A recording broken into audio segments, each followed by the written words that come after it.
Welcome to episode 49 of In Touch with iOS, a podcast that talks about iPhone, iPad, Apple Watch, Apple TV, and related technologies, plus tips, apps, and gear. I'm your host, Dave Ginsburg, and my guest this week is Adam Engst. He is publisher of TidBITS. Thanks for being here, Adam. Thanks for having me, David. It's quite an honor to have you here. You are very prominent in the Apple community.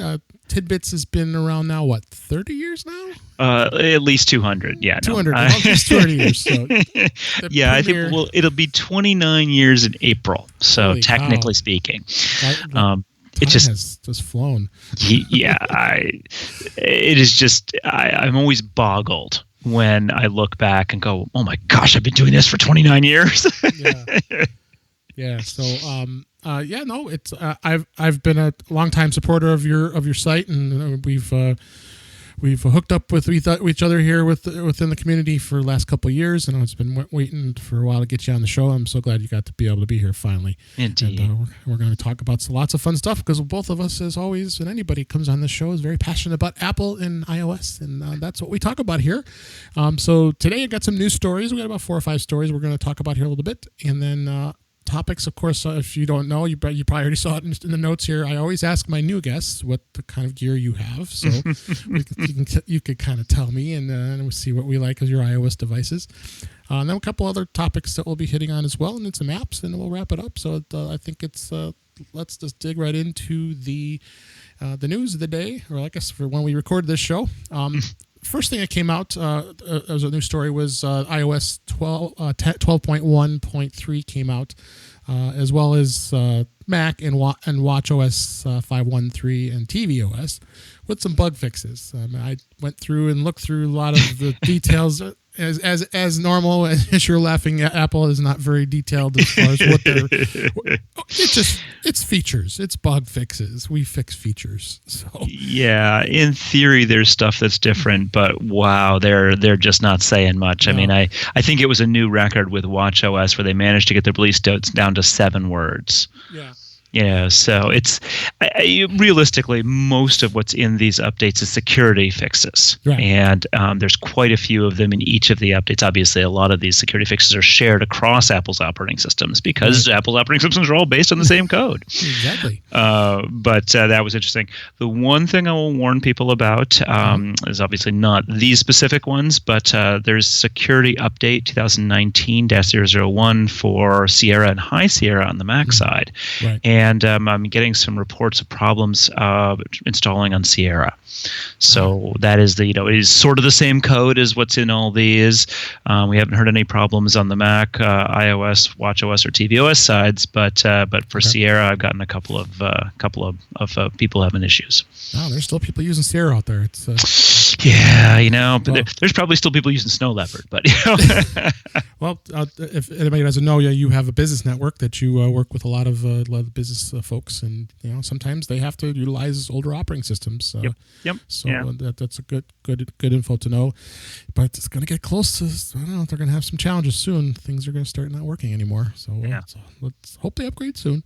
Mm-hmm. But the article just says, like it said, 23 security fixes. I'm not going to bore people with what they are. You could see that in the link in the show notes. They're really. I mean, it's interesting that Apple goes into so much detail about the security fixes when almost no one knows what those mean, and it's almost always like arbitrary code execution. It's like, okay, fine, and we've just taken to just listing how many there are because it gives a sense of how much Apple is putting into improving the security of all the operating systems. But that said, for a standard user, there is absolutely nothing you can do about it.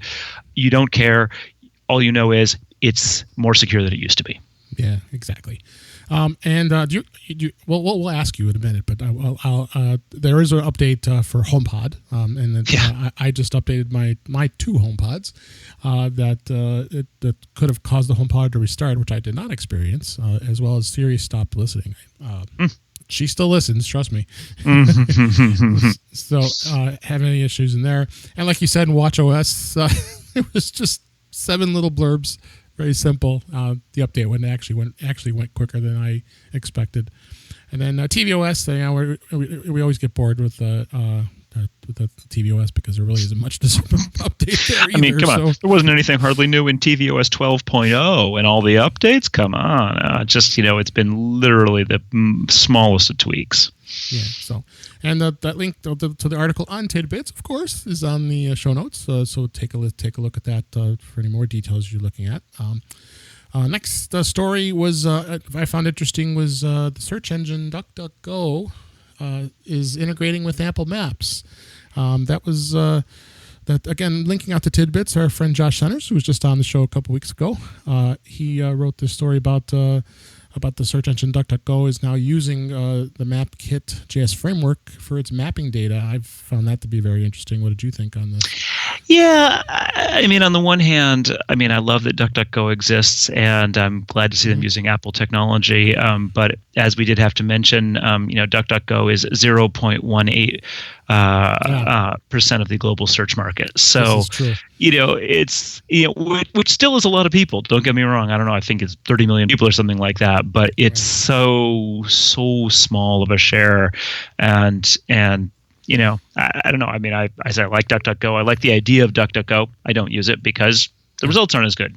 Right. Simple as that. So, but it's nice to see them using Apple Maps. It's possible that Google Maps is not working as well for them just because Google's all about collecting more data, and Apple doesn't care. And that's the thing. Yeah, like quoted an article, it's 73% of Google's market share with search. I mean, how do you beat that? I mean. Yeah. It's an adjective. I mean, it's a verb. You say you're going to Google that. Yep. I mean, we all Google things every day, and absolutely.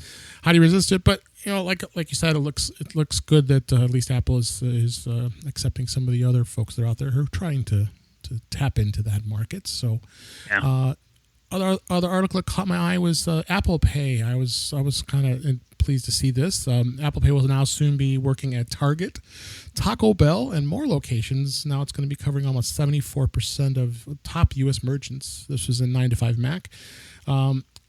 I know Target had been kind of late to the game getting the Apple Pay in their systems, but they are going to they will finally have it. The only thing they are not going to do is not allow their Red Card to be part of Apple Pay because of their 5% discount.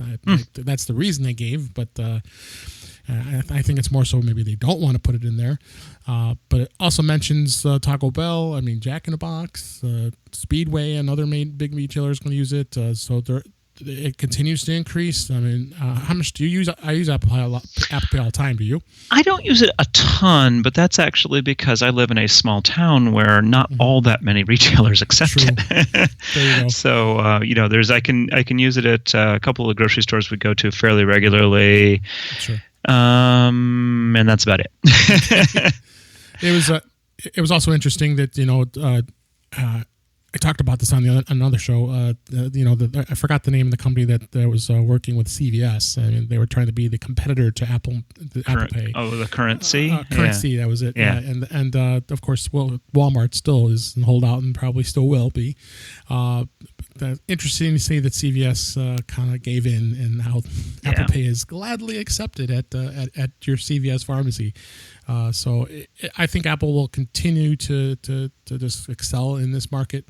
I mean, just like I've talked about with other things, services is going to be the big thing for Apple going forward. So I think what's important to note with this kind of announcement is that it means that Apple Pay has become enough of a standard that all of these retailers basically say, yeah, we got to support it. It's not like they don't support other things too. Yeah.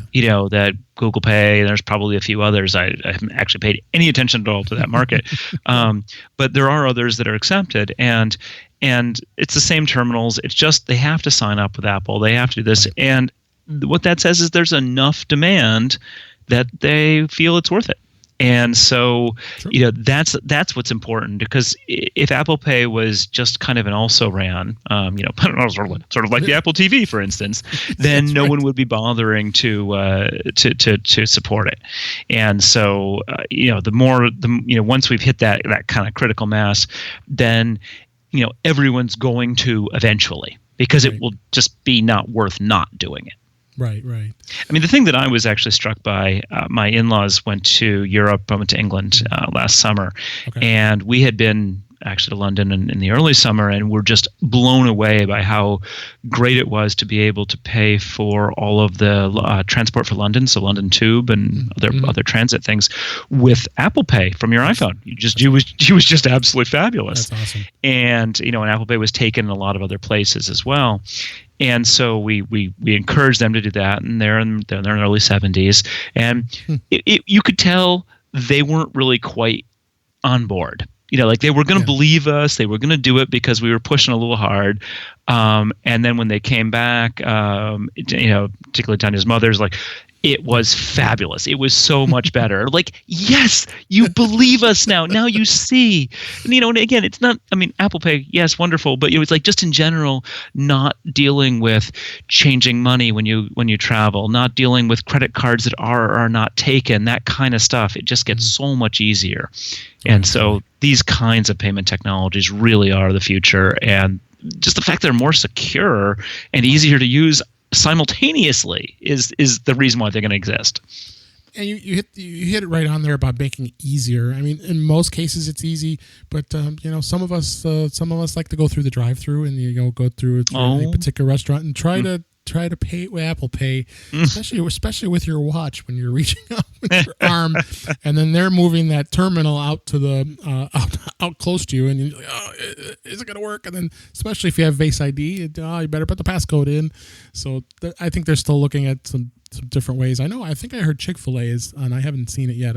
We have those here. I'm not sure if you have those there. No. They have put out an actual arm that comes out and comes to right to your car, so you can use Apple Pay to make the purchase. So so it's definitely being accepted. One of the things that I've been intrigued by, and we saw this actually more in airports, in fact, was when they first started having the scannable boarding passes, so they could scan your phones, and then people started having the Apple Watch. That the ergonomics of getting your watch screen onto this, and this is still true in some of them. It's just impossible. Yeah. And so I think we will see this, all of the surrounding peripherals, adapting to what people are doing over the next, 4 or 5 years, and just takes time to replace all this stuff. You go to a hotel room and it's still amusing when they have Ethernet ports in there. It is. It is. But sometimes you got to be secure. You want to have wired connections. So. Yeah. But anyway, that's Apple Pay. A couple more stories that caught our eye is I was going to go into the assumption you probably don't use Microsoft Edge as your browser of choice on iOS, because I don't think too many people do. No, I really don't. I'm kind of like I've done past episodes talking about browsers and the alternate browsers that are available for iOS, and there are some cool ones, of course, as well as the big ones like Firefox and Chrome and Edge. But Microsoft, I'm very interested to see what they're doing with this browser, because it does feel a lot more secure. And what they've done is in this article, this is on Mac Rumors, talking about that they've added the news guard to the Edge browser for iOS that warns users of untrustworthy sites. And sometimes when you browse, you get concerned about that. The big mention in the article was The Guardian had reported that Edge Mobile was now warning people of the Daily Mail's website that it was failing at basic standards of accuracy and accountability. I read that. I said that is kind of funny, because how they are in the UK and they battle between their two papers, right? I do. I don't use Microsoft Edge at all, certainly, but I did install the NewsGuard Chrome extension. Oh, okay. And I'm kind of curious. It hasn't told me anything interesting particularly yet, but I have to say I do think that sometimes, although I do a vast amount of browsing, my world is really the tech world. Sure. And it's unusual that I would be apparently going to places where dodgy stuff happens. Sure.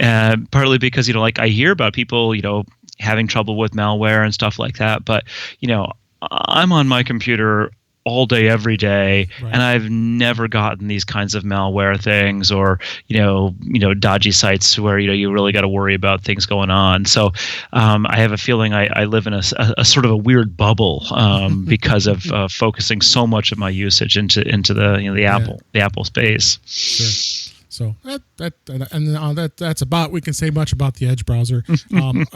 Of point two, I wasn't going to mention it, but it's kind of a Mac thing. But I was pretty surprised, but happy about the announcement that that Microsoft Office is now available in the Mac App Store. The big win there I see is, as I saw someone comment on this, is you don't have to put up with the Microsoft Auto Update app, which is always kind of annoying. It is. I may switch over because just because of that reason. Because I go into the insider builds, so on that stuff, but it's good to see because they've obviously had the apps on the iOS for quite a long time. But now it's good to see that. The only reason I brought that up is because this article with Microsoft's really accepting iOS. I mean, we talked about the article in the last episode I did about the Windows mobile phone finally going away and dying, and the first thing they said is, well, you should upgrade to iOS to get your iPhone. So, but Microsoft has been very, very accepting to Apple and iOS, which is nice to see. So, last article we'll talk about real briefly, and I say, you're not big on betas, but I always like to talk about the betas to kind of tell people about is that iOS 12.2 is coming out very soon here, and looks like I linked the wrong link here. For iOS 12.2, and let me grab this here. What happened here? I'm gonna pull this up. There it is. What's new in iOS 12.2 beta? So they released the first developer beta. Of course, that keyword developer. And they said we're not much of developers here, but we sometimes like to dabble. I like to dabble into beta, but and I've always warned everybody on this show is unless you have a spare device, don't do it on your primary device, please. But looks like some of the things that they've added includes new screen mirroring icon in the control center, full screen Apple TV remote control center interface, a bunch of other stuff. It's in the article. I'll fix that link in our show notes. But it looks like they are doing some more updates, and it looks like it is a pretty big update with some noteworthy features. Again, you're not much into the betas. You like to just wait when it finally comes out. Yeah, I find that it's one of those things where you can put a lot of effort into something that you don't even know whether or not it's going to be representative. Mm-hmm. You don't know when it's going to happen. And all it's going to be likely to do for most people is make trouble for you. So, I install the betas of a major operating system, in June, July, when those come out each year, right, on secondary machines. But it is definitely one of those things where you can spend a lot of time fighting with nonsense when you're running betas if you're trying to get your work done. Yeah. So. Much else we could talk about with that, but it'll continue to evolve here. I would anticipate that I would think Apple will have probably at least 4 or 5 beta releases on it before, maybe more. Sometimes they've had 10 in some cases until it's finally released. But when it is, we'll definitely cover it here and talk about it. So that's the news we're going to go cover this week. And like I said, I mentioned every time I have a brand new guest to my show here is I always like to ask and find out what iOS devices our guest has. And Adam, I know you are loaded up with iOS devices. So first off, are we talking current ones or like anything you've got? So far, I assume you have an iPhone, right? I am currently using an iPhone 10. Yes, I did not upgrade to the 10s or 10s Max or 10R. Yep. That was actually the first time we haven't done that. I think I remember you and I talking about this when we were at the Jamf Usernation conference. It was just one of those things where usually what happened is that Tanya and I would alternate years. And that worked out well back in the days of the 2-year contracts. And then we kept it up even after that because, stuff changed. And so the problem was that the new iPhones are larger, and Tanya refuses to buy a larger phone. Okay. She's already 6S. She has a 6S. Okay. Yeah.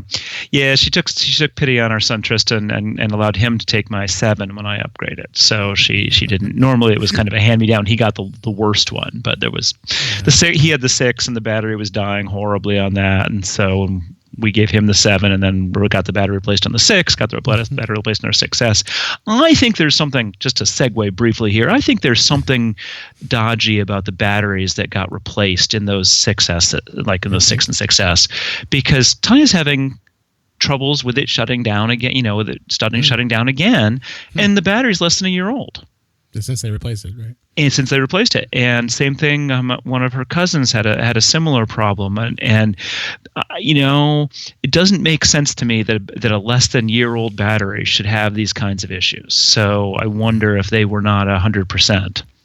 No, it's hard to say, but of course Apple had to make sure they mentioned during earnings calls that they had to pay out over $11 million worth of battery replacements. There's no question it was a big deal, but it was. So that I found that a little interesting. So, and I don't even know what the stack of iPhones that we have in the closet is completely.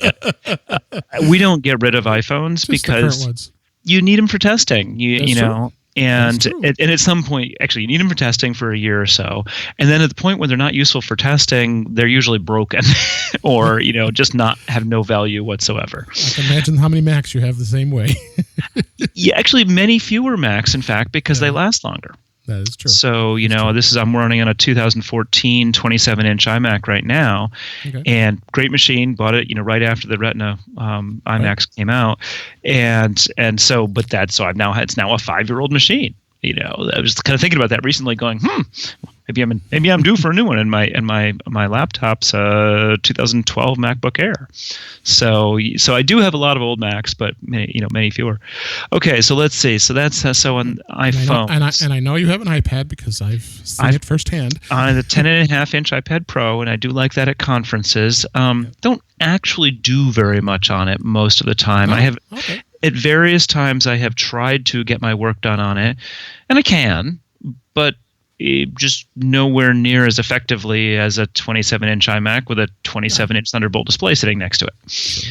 It's just not as productive. You can't be. I can see so much more on a pair of 27-inch screens, and the keyboard. Actually, I think the keyboard on the iMac on the iPad Pro is very good. I'm surprisingly impressed with it. But it's still not a full-size mechanical keyboard, and et cetera, et cetera. So I think the real key, though, is the software just isn't good enough. So we do a lot of work in Google Docs because we're doing a lot of collaborative editing, and the Google Docs app on the iPad just isn't very good. Simple as that. And it doesn't work as well as the Google Docs in a web browser on a Mac. So, I don't regret having bought it. I like it. I use it for when I'm sick to watch Netflix on and, things like that. But it has not changed my life. And similarly, I have an Apple Pencil because I wanted to see what it was like. I can't remember the last time I used it, year ago, maybe more, year and a half ago. So that said, we also, I think we have an iPad Air 2. Yeah. We have a 3rd generation iPad, an iPad 2, and an original iPad. The original iPad actually is still being used. Okay. We've got it mounted in the kitchen, and all it does is load the dashboard page for our solar panels. No kidding. Which it can barely do. Yeah, I was going to say, iOS 5. But that is about the one thing it can do still. That's great. Hey, you definitely got your money's worth out of that. Oh, yeah. Oh, yeah. 9 years ago now. Yeah. So I'm currently using an Apple Watch 2. Tanya has a 3. Tristan has one of our original ones. Another original one, the battery's finally died. And we didn't get a 4.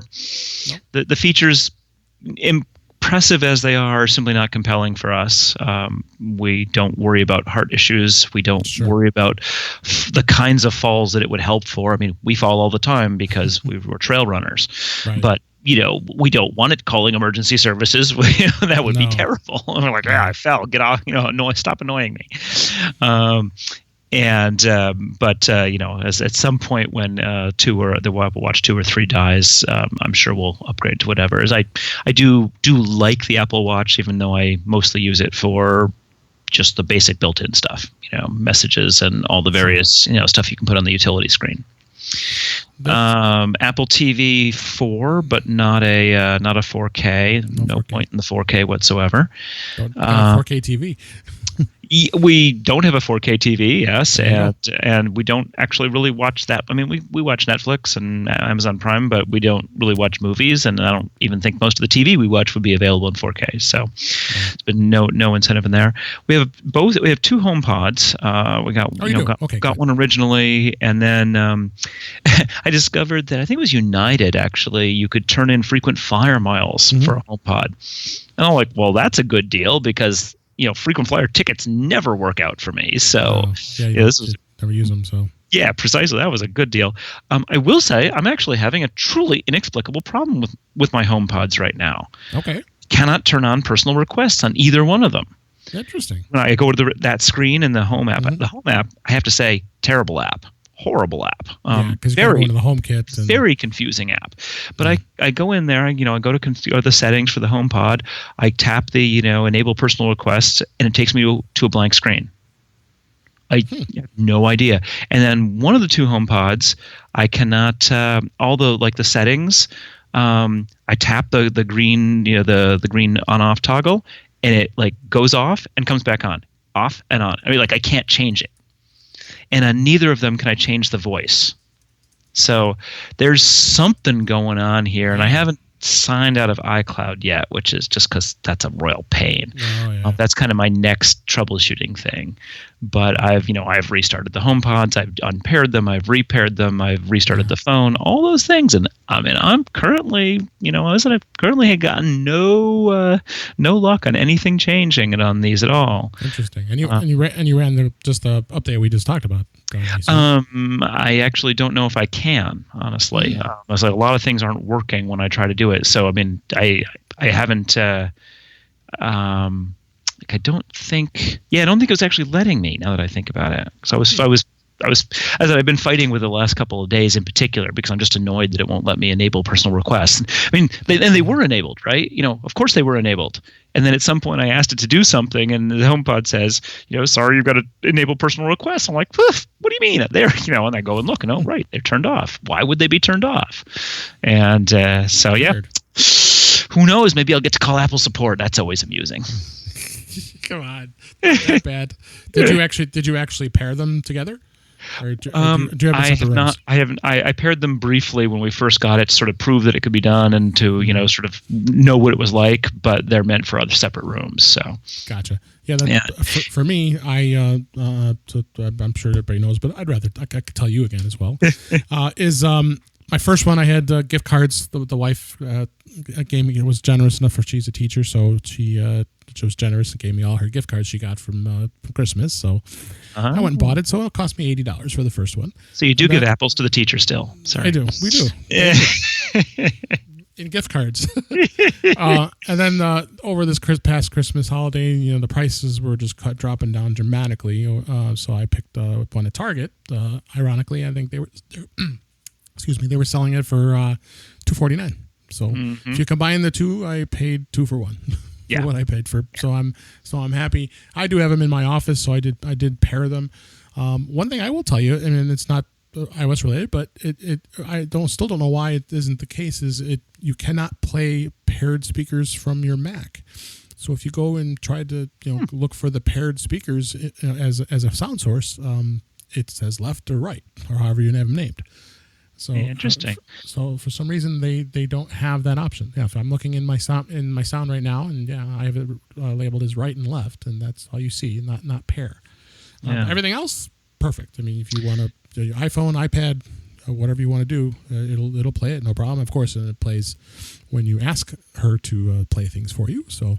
Yeah, but I do find the HomePod interesting because I quite like it. In fact, because all I want to do is play music. I really don't want to do anything else. I find the whole bar trivia questions just completely pointless. That one, none of the assistants, Google or Amazon or whatever, ever answer my questions correctly, so that I've just been trained out of it. I mean, I had a Google Home. I've tried Amazon Echoes at other people's houses, and if you only knew with me, I have it all. Yeah, and I was sort of like, I was like, well, what's the point? I don't have these questions. They don't come up in my life, and every time I do try to ask even Siri any of these questions, the answers aren't something that they can be read to me. I need to read it. I need to look at it. It is a complicated answer. So I remain slightly befuddled at what people actually use them for. My suspicion is that that's very, very specific, weather report stuff, which I would always look in dark sky on on my iPhone, because I can actually see what's going to happen rather than try to parse out what it's going to tell me in voice, which isn't going to be as useful. So, I find them all somewhat inscrutable in that regard. Yeah. So, well, I'm going to put that out in our show notes that you're having problems with personal requests, and who knows, I might get some feedback. Yeah. From anyone knows? Let me listeners. know. I'm all ears. So I'll put out a lifeline there. See if anybody can go from our listeners could answer that question for you. Let's move on. Another topic I wanted to talk about was an article that caught my eye that you wrote actually a couple of weeks ago, and is your iPhone calling other countries? And I guess we just talked about this not too long ago with your mom and them being out into different locale other than the United States. And why don't you just kind of tell us about so this was going on with this? This was just truly fascinating. So we got together with my parents, as we do. My parents live about 10 miles away, 15 miles away, so we see them frequently. Sure. And so pretty much every time I see them, they've got a question about the iPhone or the Mac or something. And my mother's like, "Oh, can you tell me? I can't dial. I can't call your father's iPhone." Every time I do, well, the first time I did, I actually called the Netherlands. Oh my gosh. And I'm like, oh my goodness, okay. And then every subsequent time she'd get this message from Verizon which said, "Your calling plan does not have long distance or international calling on it." No. I was like, that's just truly strange. And she said, "But if I dial the number manually, it works fine." I'm like, oh, this is okay. This is just too weird.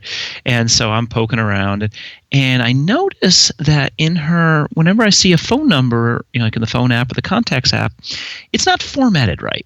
Mine were formatted with, parentheses around the area code and a dash between the exchange and the last four digits and things like that. And I'm like, oh, that's funny. And so just on a hunch, I went and looked at the region code. Like, where did her iPhone believe it was in the world? And because you can change that, you can say, "Oh, I'm in Ecuador" or whatever, and so it was set to the U.S., but just on a hunch, because let's face it, that's how we do troubleshooting.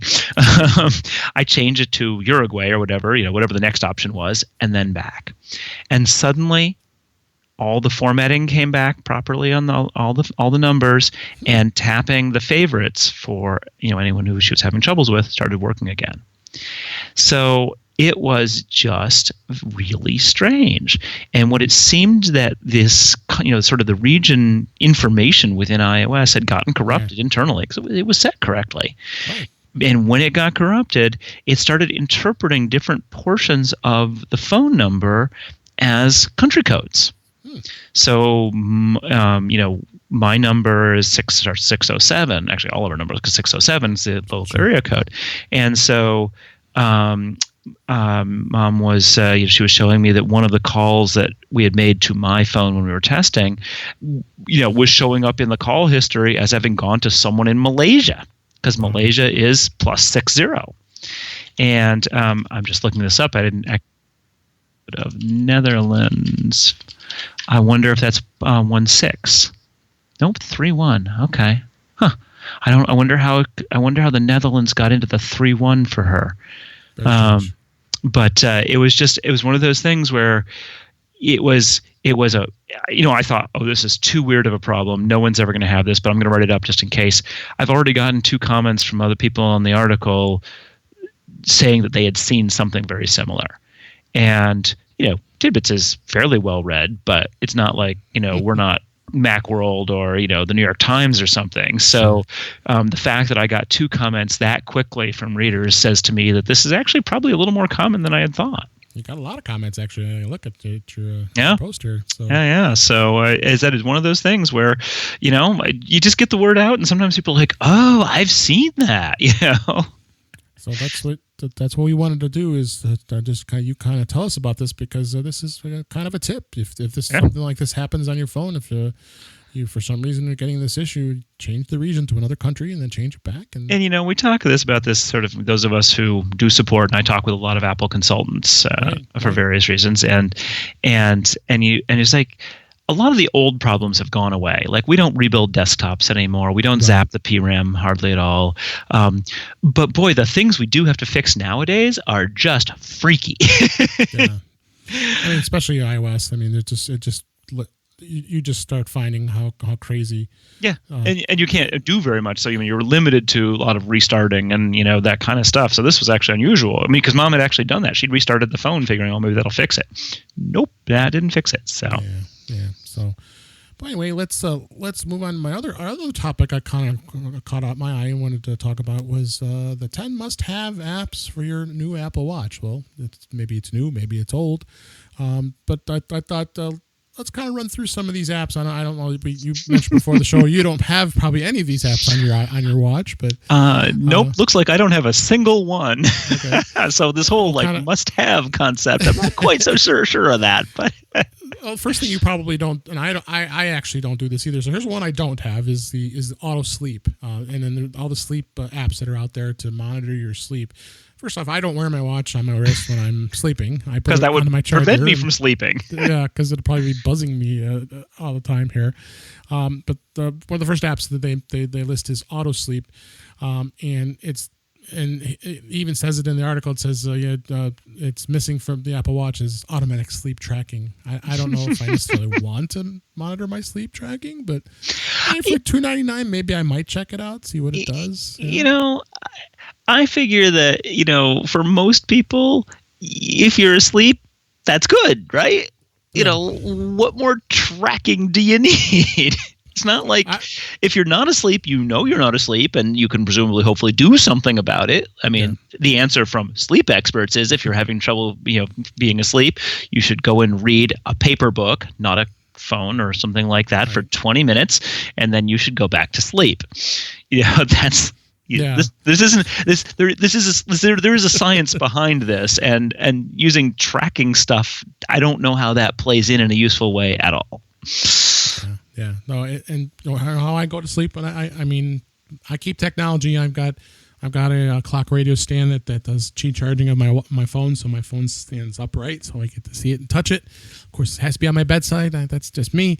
But I have one of those sleep masks that has built-in Bluetooth speakers, so I turn that on and listen, and of course I fall asleep within 5 minutes, and then it's done its job. It's got me to sleep. So I check it out. Auto sleep is it might not be a bad thing to check out for $3. What the heck?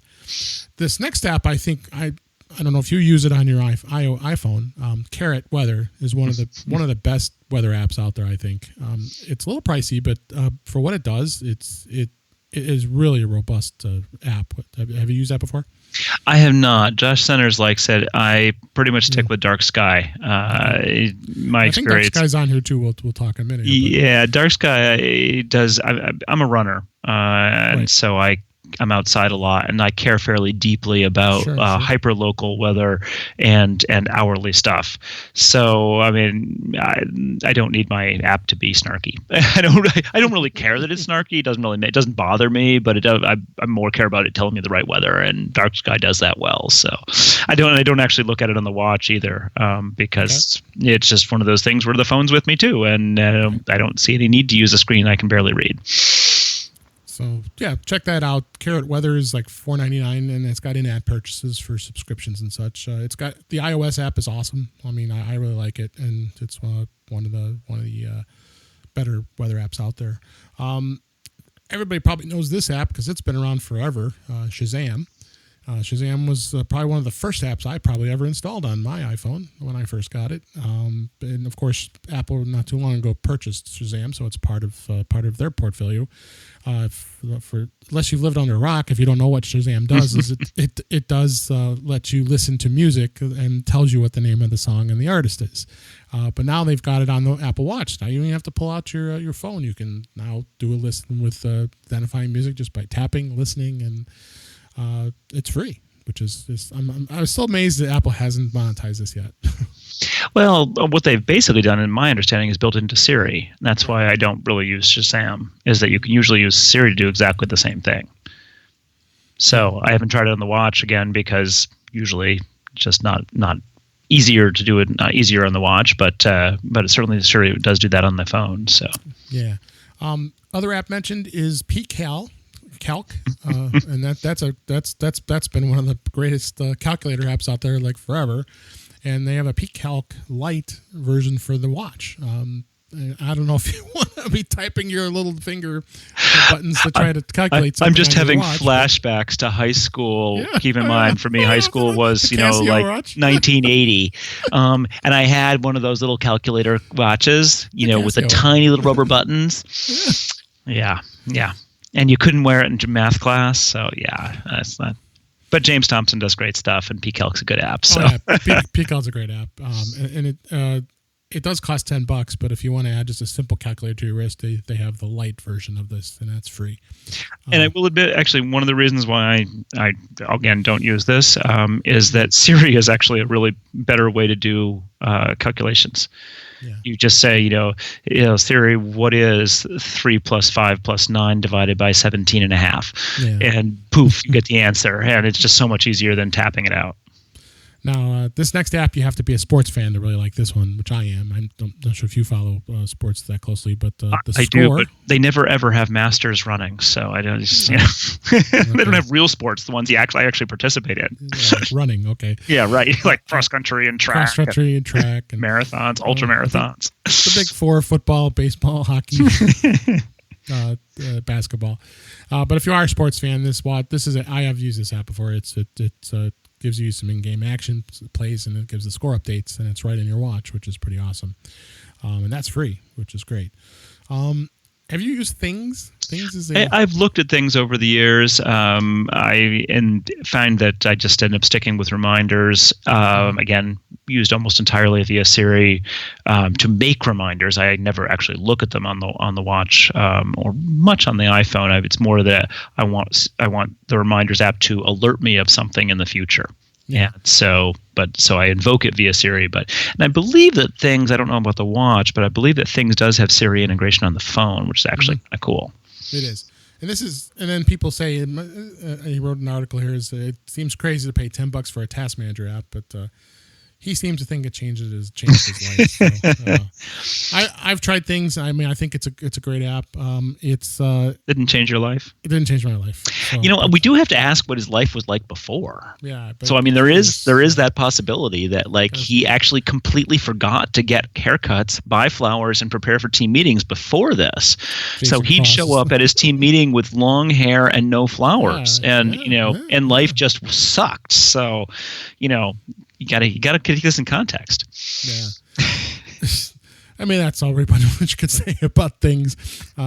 It really depends on how you are looking to keep things as far as your task manager of choice. And I agree with you that the reminders have been just more than sufficient for me. This next app I really like, and I actually bought it, and I think it's probably how useful it is. It's called Just Press Record.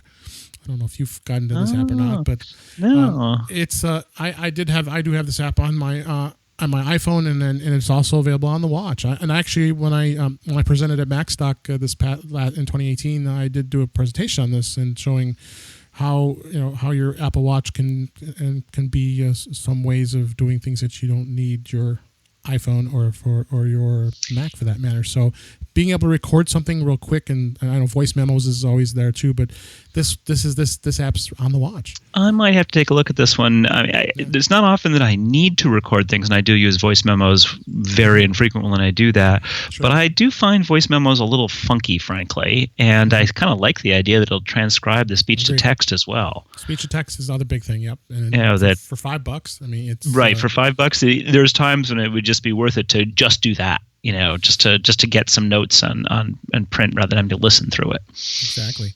And then the couple other apps I had here, City Mapper, which is a great transit app. I've used it before. I mean, I don't know, you're a smaller town, so I don't know how transit is by you, but not so much around here. But I have used City Mapper when I've gone to New York, not on the watch, but it's just as a useful app.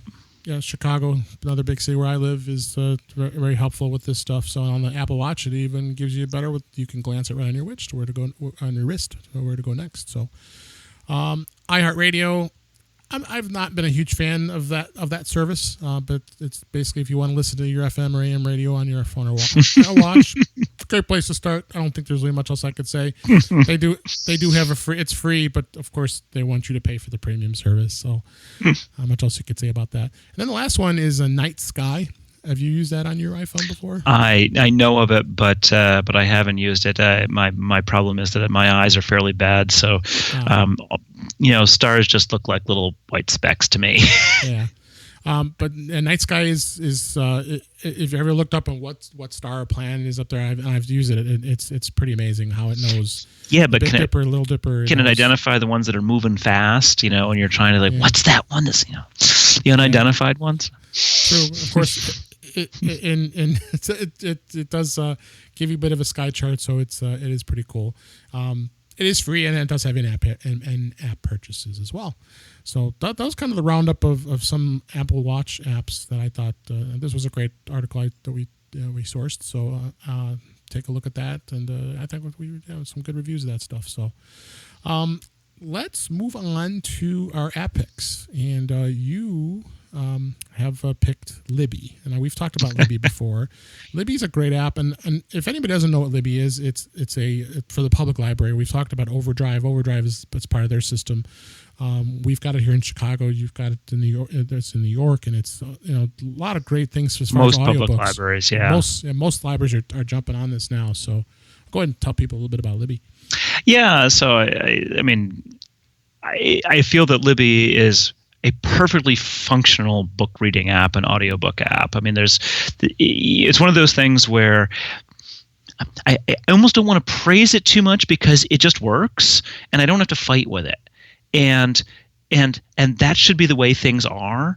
But so many other ebook apps or audiobook apps that I've tried over the years are just fussy in some way. You just can't do stuff in them. And so, I don't love Libby from the standpoint of, wow, it's the best app ever. I love Libby because I don't have to think about it. It just works. And it gives me access to vast amounts of books through the New York Public Library for me. People may not realize is that a lot of the time, if you just live in a state, you can get access to the major library systems in your state because you pay state taxes. Right. And so I don't live in New York City. There's no New York Public Library branches in Ithaca. We're 5 hours away. But just because I pay state taxes, I can get a New York Public Library card and get stuff out. Actually, I didn't mention this. I can put it in. There's another app, library app called Hoopla, Hoopla, and that too, and that works with our local public library system. And what I like about Hoopla, this is actually another use for the iPad, is that Hoopla has a great collection of comics. And I liked comics when I was in high school.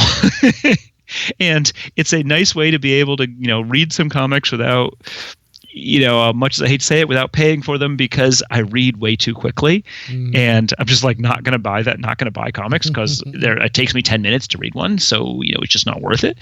But if the library is buying them and making them available via Hoopla, I feel good about it and I can do that. So that's been another nice one from the library approach and the ebook approach. Yeah. One thing I will also say about Libby, I assume it works on the iPad. I don't use it on the iPad hardly at all. And the reason is that there's actually plenty of research into vision perception and how our human eyes work and things like that. And we don't do well with long line lengths. That in fact the human eye, we tend to jump over words and kind of fill them in, and that's part of why newspapers have such short column widths. And so I actually do all my reading on the iPhone pretty much because by definition you get a short column width. That it actually makes a very, very good reading environment to have it be forcing you into this short column width. And of course it's easy to read, easy to hold and all of that. My only problem is that being in my early 50s, if I'm not wearing the right set of glasses or whatever, I can't see the damn screen. It's just maddening. When I take out my contacts or I'm not wearing glasses at night, I can see perfectly at 4 inches away from my face, and that's great. But boy, if I have stuff in, then the iPhone can be a little bit of a pain to read. So that's my biggest complaint there. I hear you. And then the other app you had was the Eero app, and I know Eero is a great Wi-Fi mesh networking system. And I looked at the app, and I tell you, I've been very tempted to look at mesh networking. I've been using I have a Nighthawk router now, and I did dabble in the Netgear Orbi, and I was disappointed with Orbi. Honestly, I returned it. So yeah. But what your thoughts are on this Eero and Eero? So yeah, the Eeros, we had an Airport Extreme and a couple of Airport Expresses to distribute Wi-Fi around the house, and it worked. It was fussy. You periodically had to reboot them, and and for no apparent reason, right? There was no reason why you could see that you were going to have to reboot it. And at some point, I started having more and more problems, and so I decided that probably this was, and by this point, Apple had officially announced the airports were dead. So like, okay, I'm going to pull the trigger and get Eero. And you're right. There's Orbis, there's Velop, Amplify. There's all these different ones. But we went to Mac Tech, and Dave Hamilton of Mac Observer did a very nice presentation on the mesh networking, which cleared up some confusions I'd had, and basically helped me confirm that the Eero was the one I wanted to get. One of the big things for us is I do have Ethernet that I can attach to both of them. I have two Eero base stations, and I'm not using the little pods. Okay. And so Ethernet backhaul was a nice thing.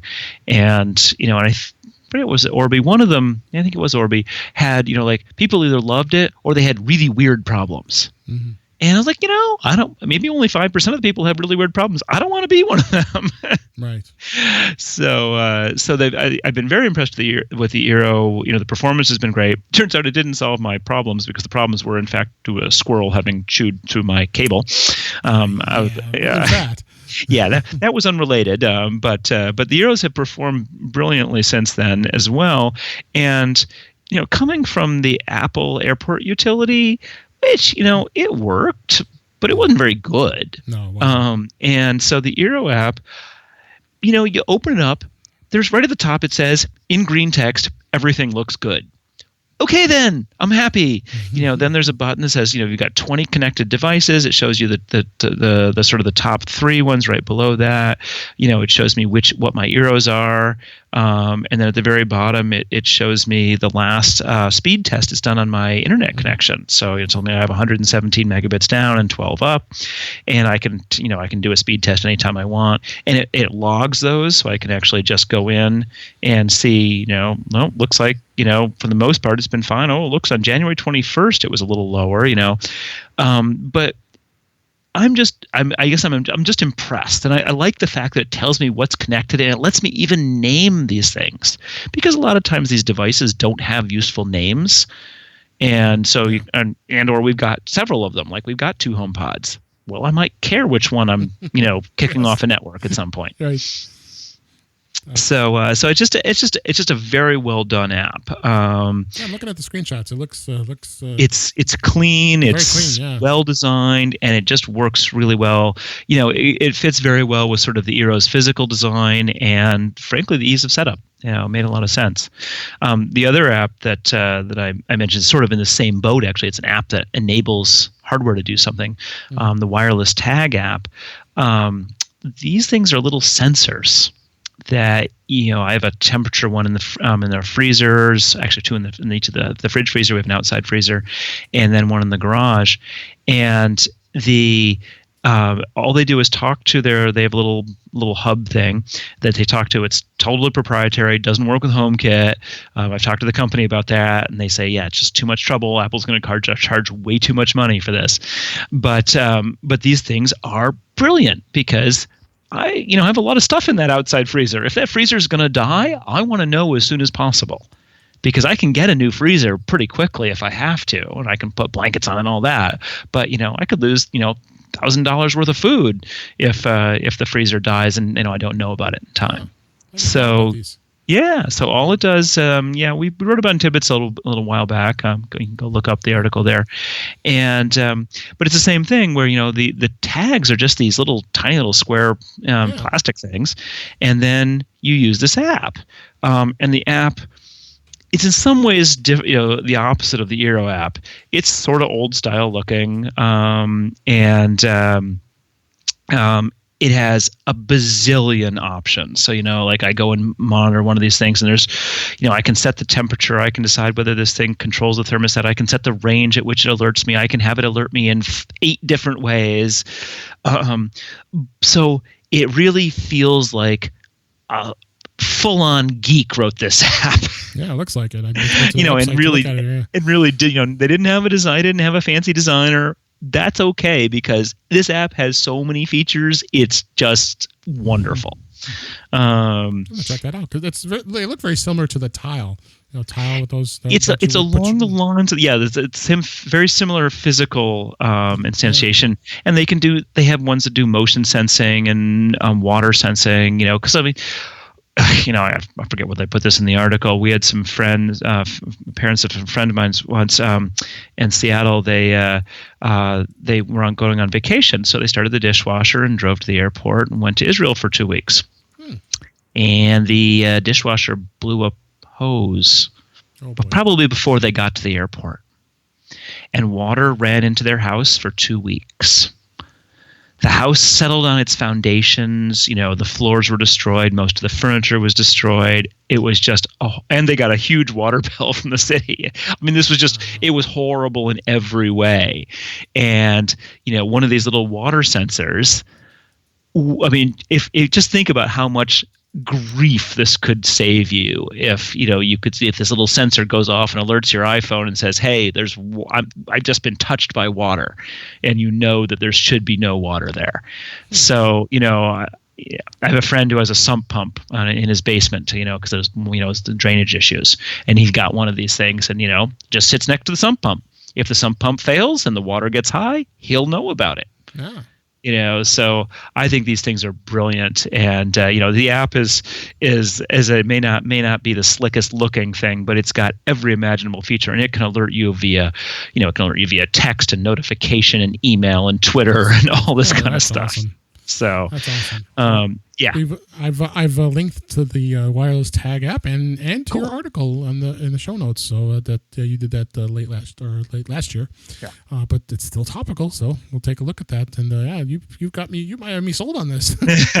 These things aren't expensive either. I mean, they're like I think the base station's like $50, and the tags are 20 or 30. Yeah, so. You can buy a couple of them, spread them around. It takes a little bit of experimenting to get them to like the ranges. One of the things that's interesting is you'll discover if your freezer or your fridge what it's set to first of all, because these things don't have they just have dials that go from 1 to 10, right? They don't give you a temperature. Yeah, exactly. And so you can be really interesting to discover maybe you've got it set way too cold, at which point you're wasting energy, or maybe you've got it way too hot, and that's why you're having problems. So that can be useful too.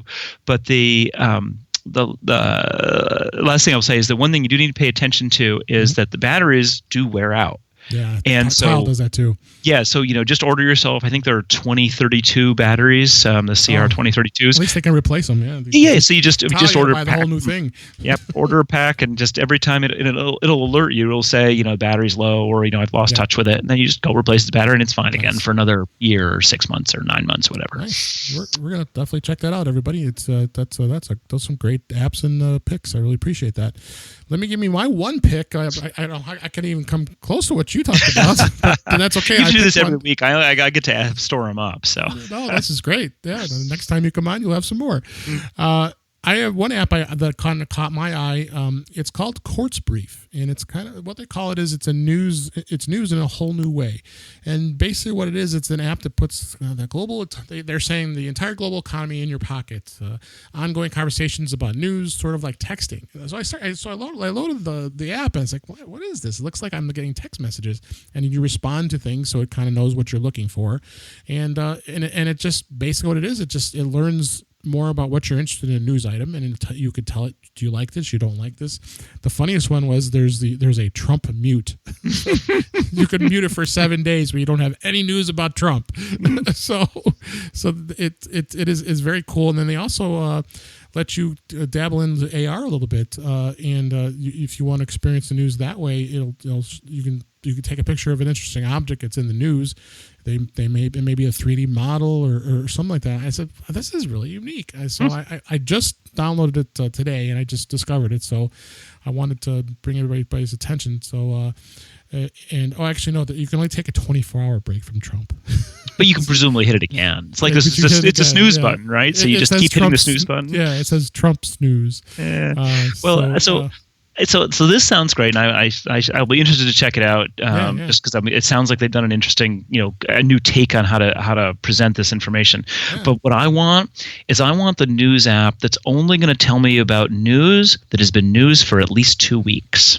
Okay. Because if it hasn't stuck around for 2 weeks, I don't need it in my head. It was irrelevant. So, and I mean, I want news that's going to be history. And I figure 2 weeks is the minimum amount of time for something to, if something doesn't stay in the cycle for 2 weeks, it's just the cable news companies trying to keep us on the hook. True. But it just feels like the app really feels like you're in text messaging. It really does, because it's just as I'm looking at the different stories, and then it says you see a story, you can tap tell me more or go next. So then if I tap next, it's just like it's doing the same thing again. It's got the bubbles, the whole thing. It's just like I feel like I'm in a text message. It's pretty slick. I want everybody to check that out. It's very cool. So. Boy, Adam, we've gone through a whole hour here of some great discussion, and I really appreciate you being here. Yeah, it's fun. I want you to, if you could tell everybody how they can find you and all about TidBITS. You feel free to give us a plug about TidBITS, and because like I said, I've been a big supporter of TidBITS for a long time. I appreciate everything. Go ahead, tell everybody. We do two things nowadays. We used to do three. We used to do the Take Control books too, but we sold those to Joe Kissel, and so he handles all that stuff now. Yes. We've been publishing TidBITS for closing in on 29 years, and if you go to tidbits.com, you can see. I'm still calling it our new site, even though we've had it up since last April, because we had spent 10 years on an old design and a brittle content management system and everything like that. It still feels new to me. It still looks great. It looks great. So we've been just doing a lot of great stuff. And and I will say, you probably don't want to go to TidBITS if you want the absolute latest up-to-date breaking news all the time, because we're much more into that. What do you need to know that's going to be important? And so there's a lot of stuff that we don't pay attention to because it's going to go away in a few days, or in fact, it went away even by the time you finish reading this article. So we're a little bit longer form, a little bit more practical. And we try to go err on that side. Okay. And then the other thing that I do for those of you out there who are Apple professionals is we have a service we call the TidBITS Content Network, which actually provides content to consultants, resellers, other Apple professionals who need to run their own blogs, but just don't have the time to write everything. Mm-hmm. And so that's what we do. We're good at writing this stuff, and we provide articles for people who need to publish stuff themselves. Yeah, and you've got a lot of great folks of writers. Josh, like I mentioned, Josh Centers was on a couple episodes ago, and it was a lot of fun talking to him. He's got some great tech control books, and he's so active and a lot of great articles. Josh is a funny guy, and he's you got yourself a good guy there. Josh has been working out. I think he's been working with us since 2014, somewhere in there. Yeah. And so, but I will say, we've had a lot of people who write a little bit for TidBITS, or even they say they want to write for TidBITS, and 98% of them never actually complete anything. And when Josh started, he kind of, he was doing good stuff, and we said, "Hey, you want to write this?" He said yes, and he did it. And it was like he turned it in. It was pretty good. It was on time. I'm like, whoa, okay then. And we tried it a few more times. Like, we got a live one here, boys. And where can everybody find you on social media? Well, you can look on Twitter. I don't post a lot on Twitter because I don't do a lot with social media because, I have a life. So, sure. But you can find me at Adam Engst, and we all of our TidBIT stuff obviously is at TidBITS. So the best place to find you is on TidBITS, right? TidBITS.com, and you guys have a Facebook page and you got Twitter page. The big thing, if you actually want to interact with me, the place that I spend the most time, because it's ours, is we have a discourse-based forum for all of our article comments and for TidBITS Talk. And TidBITS Talk discussions surrounding what goes on in TidBITS, what happens in the Apple world. Okay. And if you go to talk.tidbits.com, you can see it all there. It also has links over from the main TidBITS website. Mm-hmm. But I just find that the conversations there are detailed, interesting, thoughtful, and that's the kind of conversations I want to have. So I find social media just doesn't compete, frankly. Well, great. I will put that in the link about our guest here in the show notes. And cool. With that, this is a wrap for this week. Please send your comments, questions, and suggestions to our email address, feedback@intouchwithios.com. You can follow us on Twitter at intouchwithios. You can subscribe in your favorite podcatcher, including Apple Podcasts, Google Podcasts, Stitcher Radio, Spotify, and TuneIn Radio. Or better yet, just go to our website at intouchwithios.com, where all the links are there for us to be able to listen to us. I am Dave Ginsburg, and you can find me on Twitter at DaveG65. Again, Adam Engst, thank you for being here today. Thanks for having me, Dave. Thanks for listening, and we will talk to you next time.